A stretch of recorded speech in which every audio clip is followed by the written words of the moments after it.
Salam and peace. This is Chantal of Honored Womb, author of Peaceful Periods, and it's time for our morning mini lesson.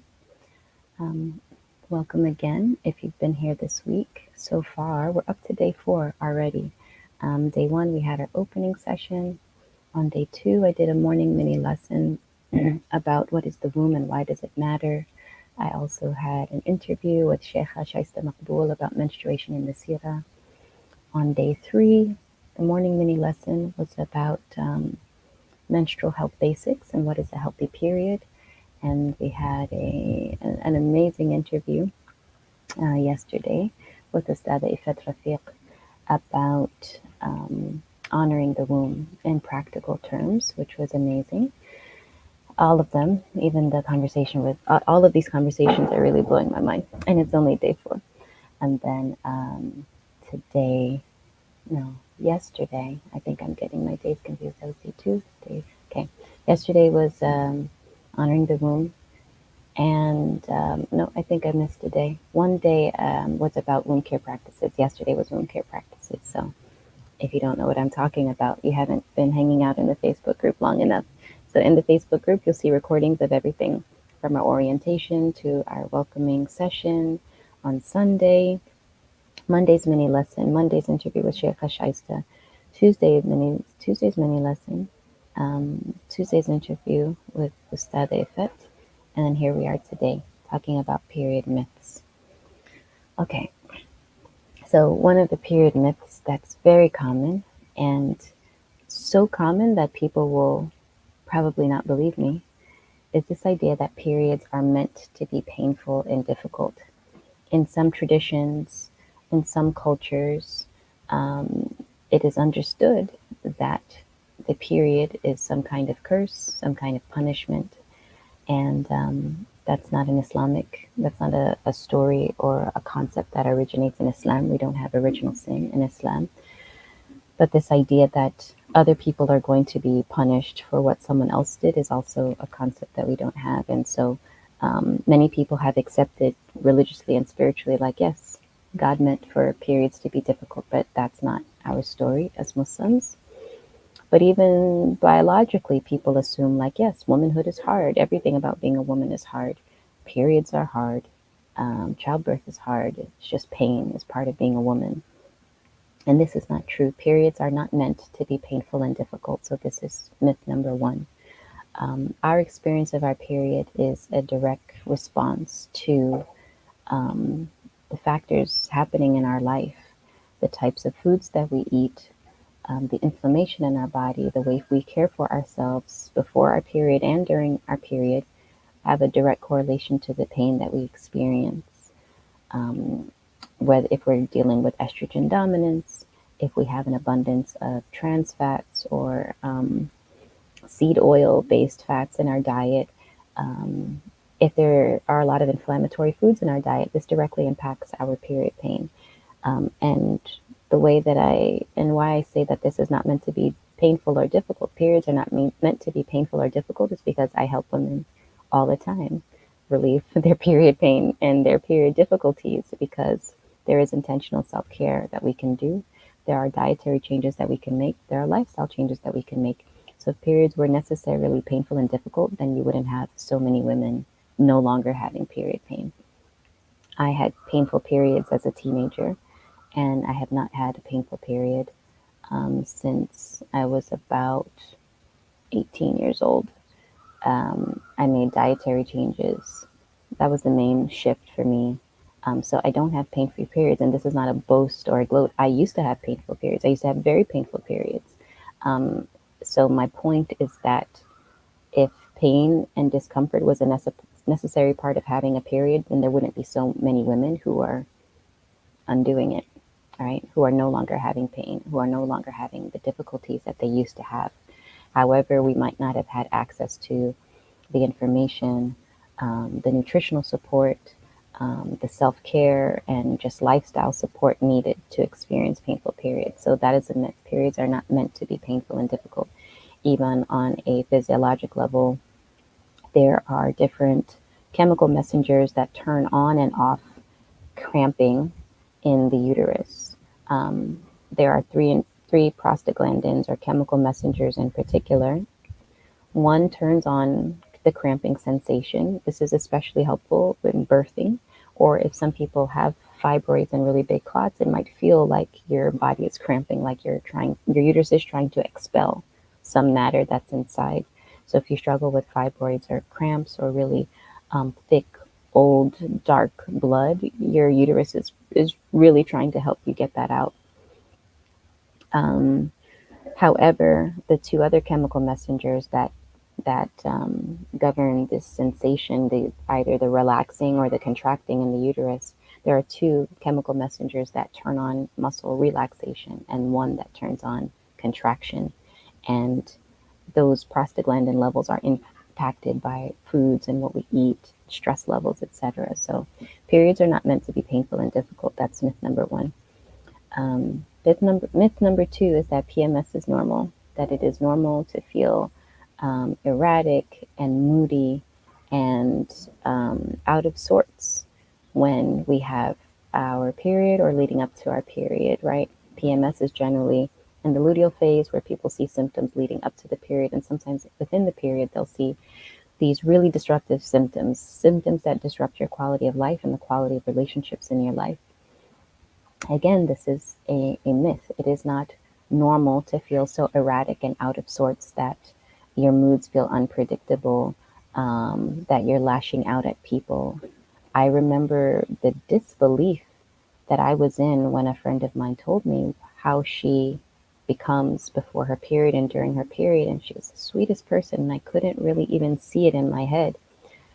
There is a form of PMS that is PMDD, premenstrual dysphoric disorder, where there are symptoms of anxiety and depression, and that can accompany that phase just leading up to the period. And so I'm not saying that those symptoms are not real, but to normalize them is not true. Or to think that this is how periods have to be and must be, it's not true. What is more accurate is that in your luteal phase, after you have ovulated, your body goes through some very real physiologic shifts that require a different type of care. After you have ovulated, generally your metabolism is going to get faster, which means you need more calories, up to 300 more calories a day in some cases. Your body is, with this increased metabolism and this increased effort and work that's happening to build lining, to protect a potential pregnancy, because regardless of our marital status or our desires, regardless of that, our body, if we're menstruating, is preparing for conception every month. So in that period of time between ovulating and having the period, your body is going through real changes where your resting blood sugar is lower. So you're going to need more food and to eat more food and have more stabilizing blood sugar foods, right? Foods that are lower glycemic and that are helpful in stabilizing blood sugar. And our resting cortisol or stress levels are higher in the luteal phase as well, particularly in the latter half as we get closer to our period.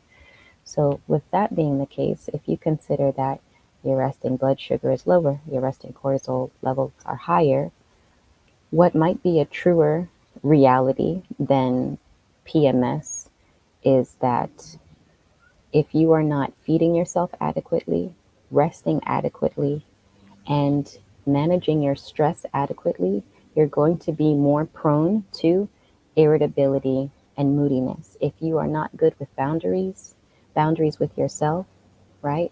Telling yourself, I am a menstruating woman. I need to eat. I'm going to wake up in the morning and I'm not going to put my work before my health. I'm not going to put other people's expectations before like my human bodily needs. So skipping meals are going to be very problematic at a time like this. If you're not resting enough, right? There are real physiologic shifts that if you are not shifting with that shift, you very much will feel very moody and irritable. And until you get in the habit and practice of getting clearer on your self-care and your boundaries around protecting your rest, feeding yourself, these are the most basic. There's no other level of care and tending to the womb that we can get to if this fundamental foundation is not addressed. If you are not eating, period, right? If you're not eating, and then if you're not eating well, if you're not resting and you're not resting well, then it's very hard for any other healing hormonally to happen on top of it. So these are just fundamental life life supportive practices. Okay, so that's the second myth, that PMS is normal. No, what is normal is that um, tendencies towards low blood sugar and higher stress can be problematic if we don't respond to that and nourish ourselves and rest and care for ourselves and be more protective of our energy and our self care and our space if needed. It is a time that there's a tendency to want more focused time to get things done as opposed to socializing. So if we're not good at being self aware, if we're not really good at setting boundaries to be protective of ourselves and others, then it can be, the luteal phase can be a challenging time, but PMS is not a necessary part of that. PMS is also an indicator that um, the ratio between estrogen and progesterone is not ideal. And so that's something that needs to be worked on throughout the cycle, not just in that time. Clots or normal. This is another myth. The idea that clots are normal. Oftentimes we say, as long as they're not bigger than a coin, it's okay. Well, a blood clot, having a blood clot in the body, it means something, right? If we know through traditional Chinese medicine that there's arteries and vessels that connect the womb and the heart, why are we normalizing clots in the womb? Why are we normalizing clots exiting our body? So to say that they're normal, common, yes. And a lot of what we're told is normal, more accurately, we should be told that they're common. It is common to have PMS. It is common to have period pain. It is common to have clots. But is it normal in the sense of don't worry about it? It's um, it's perfectly healthy and fine and doesn't require your attention. That's not true. Okay. So if you are passing clots, um, this means that a couple of things: either you're bleeding so heavily that your body is trying to slow that down by clotting. So the issue here is the heavy bleeding and your body's clotting to try to slow that down. Or the second issue is that your blood flow is not moving efficiently enough so that it's exiting as fresh blood. It's sluggish, it's clotting, it's coagulating. That means that the blood flow is a bit sluggish. So in either case, don't tell yourself, oh, it's perfectly fine. I don't need to pay attention to it. It's an indicator of something. It's communication. It's not judgment. It's just communication. And you have the choice of how, if you're going to respond to that message or not. The other myth is that your normal for you is what's healthy for you. And that's not exactly true, because some people's normal is that they're passing out every month, right? Some people's normal is that they're in such debilitating pain that they're admitting themselves to the ER. And so to tell someone, because that's their monthly experience, that that's their normal and that's fine for them, or that's just their reality, is really untrue. And it doesn't serve them in any way, right? Normalizing suffering is not anything that anyone should endure or experience. And this happens in medical settings, in our families, in our households, in our cultures. And we need to challenge that. That needs to be challenged. So if your normal, um, if normal for you is having 2 periods every month or bleeding more than 15 days a month, do not accept that as normal, because um, it's not healthy and it's an indicator of a problem. And you are worthy of that problem being addressed, and you are worthy of having robust health and vitality and not literally bleeding out your life force and energy on a regular basis. So if your medical providers and family and friends are telling you, well, that's just, you're just unlucky, you know, that's not true, right? It's not a stroke of luck. Um, it's information that we have an opportunity to address if we're willing to, right? If we're willing to. And the last myth that needs to be addressed is this idea that your period does not impact your fertility. Okay? So if you're told whatever period is normal for you is fine, your fertility is a separate issue, this is, again, another untruth. And we'll unpack more of this tomorrow. But the reality is that every month, your period is showing you indicators of your fertility. The length of your period, the length of your menstrual cycle, the color of your blood, the color, the consistency, the color of your vaginal discharge, your cervical mucus, all of these factors are telling you robust information about your fertility every single month. Now, what does this mean? Does this mean that only women who have these perfectly balanced and healthy periods can conceive? No. We see people conceiving all the time with all kinds of periods that you're even wondering, how did you possibly conceive? Um, However, if you're having um, a period that is disruptive, if it has indicators that it's not healthy and balanced, it can potentially impact your fertility outcomes. Okay, there is a connection. And so we now know that addressing the period issues is a fast track to fertility. It's a fast track towards achieving conception if we're willing to really get some kind of decode the information that our period is presenting to us. The color of your flow can tell you a lot about the quality of your blood.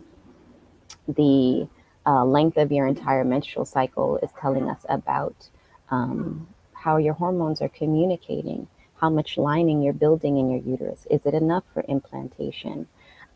Your vaginal dryness and lack of fertile cervical mucus is also giving us information. We need fertile cervical mucus to transport sperm to meet the egg. These are just fundamentals. And so um, don't think that your period is in one box over here and your fertility is this mystery someplace else that you're not going to know until you try. No, every month your period is giving you a window and an indicator of your fertility. And don't wait to tend to your period issues until you're trying to conceive. It may take time depending on how long you've had a difficult or imbalanced period. It may take time to balance that and to heal that. So don't put off tending to your period until you're ready to have a baby.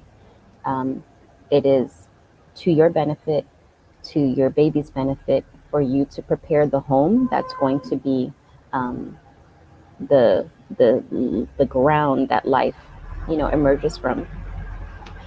So that's our mini lesson for today. So today's prompt that I'm going to ask you to answer in the Facebook group was, which of those myths is most surprising to you? Share it and challenge it. Do you agree? Do you disagree? You have other thoughts? What comes up for you when you hear these myths? So signing off for today. See you later today at 3 p.m. GMT for our interview with Sister Amira Zaki around period and pain myths. Assalamu alaikum wa rahmatullahi wa barakatuh, and peace be upon you.